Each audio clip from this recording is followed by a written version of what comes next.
my God, this is quite amazing. I'm really excited to be here at this conference. I'm so excited to be talking to all of you who apparently are developers. That's what it says back on the screen there. I assume it's true. How many people in this room have used open source software? Trick question. I'm just trying to get you to warm up with some morning exercise. Everybody raises their hands. Okay, great. Let me ask you a simpler question. How many of you use open source software because it doesn't cost anything? And how many of you use it because it gives you freedom? Okay, now we're getting at it. Many of you probably work with open source software. Many of you probably work with collaborative programming and open systems. You work on open application programming interfaces. You work with open libraries. You work with patent-free software and technologies, with open protocols and open interfaces. And none of that is because of how much it costs. It's because it gives you freedom. I think that's one of the main things that people outside our industry do not understand. But if you're as old as me, you probably remember it wasn't always like that. In fact, throughout the 80s and 90s, there was a big battle over the future of software, whether proprietary software would dominate, whether open software would be available to everyone and used by everyone. I remember a time when I had to persuade companies that an open source version of the Unix operating system was as good, but probably better, than the closed source Sun operating system that they used. I had to persuade them that they could use these systems to replace their proprietary servers, file servers, network servers, firewalls, routers, etc. There was a time when Microsoft said, specifically Bill Gates said, that the internet would be one component of the information superhighway. But just one component, because what was more interesting was how data would be used in a proprietary fashion and propagated over proprietary protocols and closed systems. The idea was that corporations wouldn't open to the internet because too messy, too weird, too much porn. Instead, corporate systems would be perfect closed gardens, secure, with quality curated content, protected from the wide world. And if you work in a company that actually tried to put that into practice, you discovered that those systems ended up being insecure, virus-infested wastelands of stale, useless content. And eventually, most of the people who worked in these companies had a second phone, maybe a smartphone, so they could actually look up things on the internet. The internet won. The open, uncontrolled, unrestrained internet won. But it wasn't obvious that it was going to win. TCP/IP won. There was a time when people said ridiculous things like, I'm not so interested in the web. I'm interested in the technology behind the web, HTML. To misunderstand the power and purpose of a system like the web so much as to think that the value of that comes from a representational format for data and the ability to link it to other data, and miss the point that the really interesting thing is the ability of anyone, anywhere to become a publisher, the democratization of publishing, the open access to all of the information in the world, where if it's closed, it's irrelevant. If it's not accessible, it's irrelevant. And today, people say, I'm not interested in Bitcoin. I'm interested in the technology behind Bitcoin, the blockchain. 2 days ago, when this conference opened and people were asked, what is the thing you're most interested in? Blockchain, right in the middle of the screen, the biggest word there, blockchain. The blockchain is a data structure. It's not even a particularly interesting data structure. It's a hashed linked list. From a technical perspective, it's kind of boring. What's really interesting about the blockchain is how a blockchain is created. What is the process for recording data in a blockchain? And Bitcoin introduced a mechanism to do that, which is open, decentralized, neutral, borderless, and censorship resistant. Open, neutral, decentralized, borderless, and censorship resistant. Kind of like the web. Really, that's the interesting thing about the open web, that it is open, that no one really controls all of it. And even when some companies control big parts of it, there are parts that are free and weird, encrypted, underground, still open to create incredible new inventions like Bitcoin, which popped out of the internet and no one expected it. Neutral, because for the most part, content is routed across the web without regard to the content itself, or really to the source and destination. Censorship resistant, because you cannot erase the web. You cannot remove information from the web. Bitcoin introduced a way to apply this to trusted information, specifically the most important trusted information, which is the ownership of currency, money. It created a way to have a recording of ownership in the blockchain without allowing anyone to have control over who can own money, how they can spend it, and who records on this blockchain. Bitcoin made money open, neutral, borderless, censorship resistant, and decentralized. And the artifact of that technology, the deliverable, the product, the thing that gets recorded on your software node is the blockchain.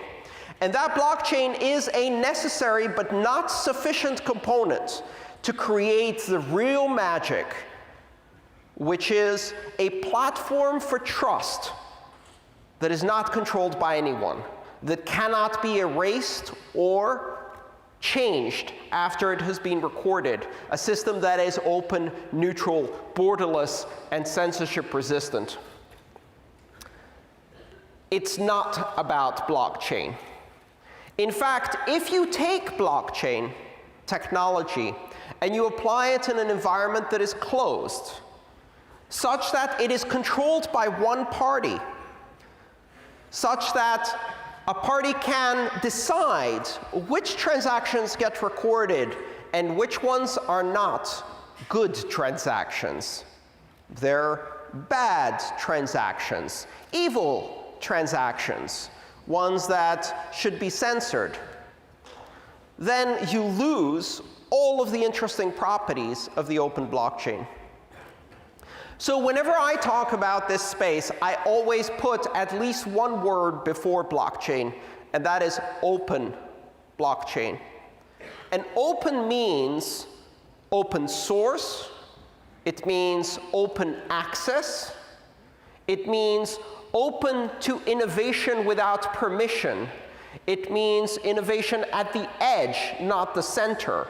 It means no one is in control. It means there is no censorship.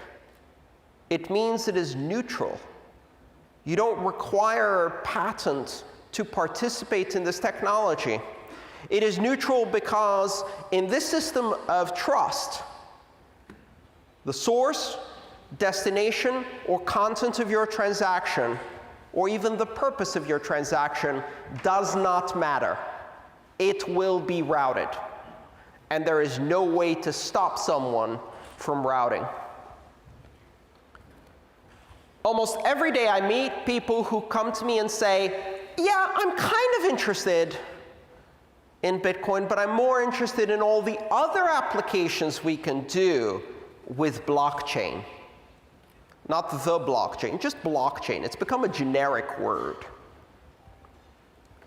And in most cases, that word is meaningless.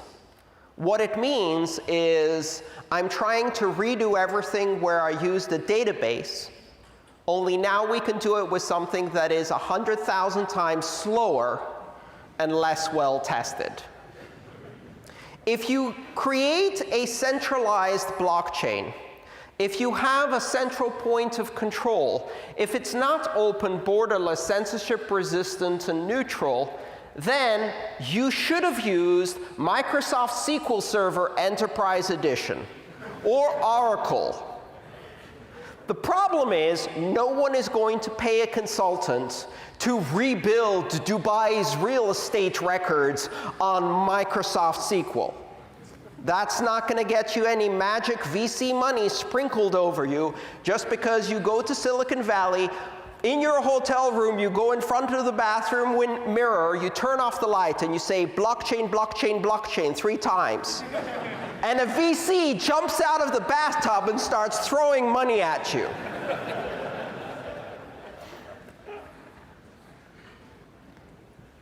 I did a talk which was censored on Facebook the first day it was published. And it was called Blockchain versus Bullshit. Apparently that word is not good for Facebook, and censorship is something they do. Which kind of proves the point, really, because it's about centralization, it's about censorship resistance, it's about open access. It's about the ability to use a bad word to make an important point, to use the shock value to get people's attention, to then listen to the rest of the message. But that's okay, because I don't use Facebook anyway. But the bottom line is that this technology is interesting because, for the first time in history, it takes one of humanity's oldest technologies, which is money, and one of the most important aspects of human behavior, which is trust, and it embeds these in an open, interoperable network protocol without central control. This has never happened before. And yes, you can imagine a myriad of applications where the ability to trust in the network protocol and not have to trust in the other party you're interacting with, or in some kind of third party that acts as a mediator or intermediary. You can imagine many different applications. The problem is that a lot of those applications really depend on first establishing the fundamental application of value as a content type. When you turn money into a content type and make it something that is routable across the internet from any point to any point without reference to any third party, self-verifiable, self-authorizing, independently routable money as a network protocol, that creates the basis for all of the other applications. That creates the basis for applications of security and trust that we need to build as an infrastructure to start everything else. So yes, the blockchain, if it is open, if it is decentralized, neutral, and censorship resistant, can be used for so many interesting applications. Most of the companies you work for will not use it for that. They see the internet of money, and they want to build an intranet. The natural motivation of a corporation is control. The natural motivation of a government is control. And so they see this system and they say, well, we kind of like it. I mean, immutability, recordability, auditability, forensic analysis, cryptography, all of these cute things. Can we have it without the open, borderless, neutral, censorship-resistant aspect of it? Because we would like to make it closed, controlled, censored, and profitable. And they will build great intranets of money. And they will be stale wastelands, just like the Microsoft front page Outlook shit you have in the back office of your own corporation.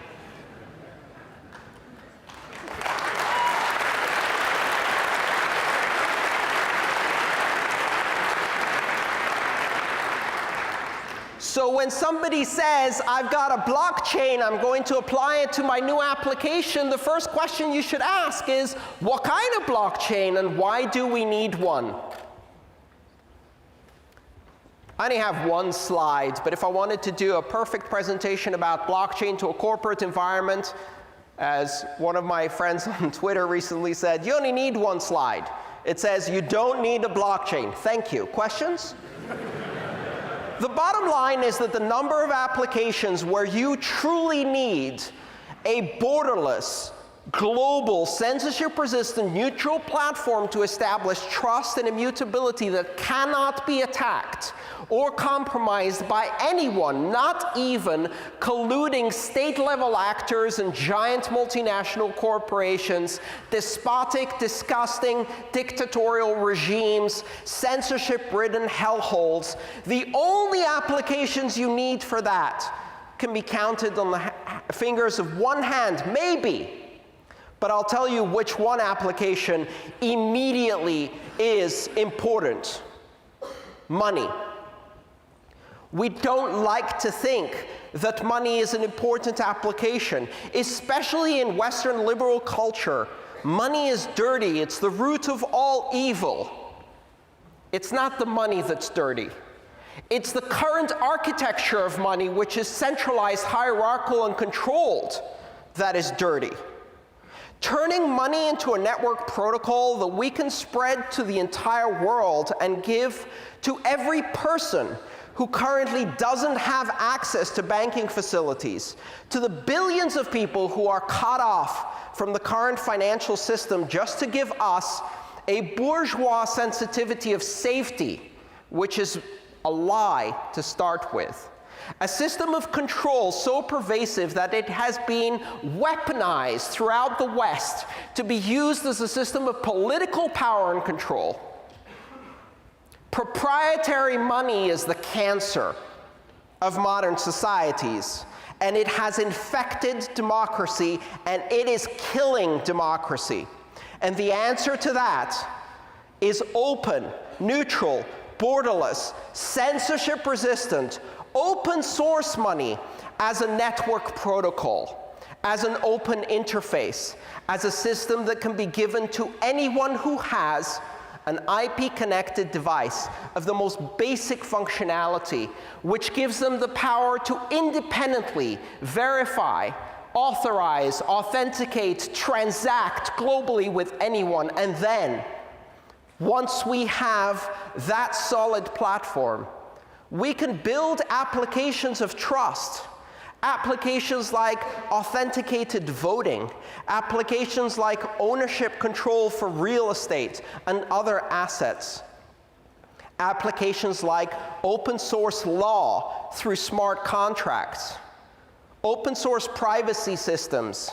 Realize that cryptocurrencies today are the largest open, public, consumer, civilian deployment of public key cryptography that has ever happened.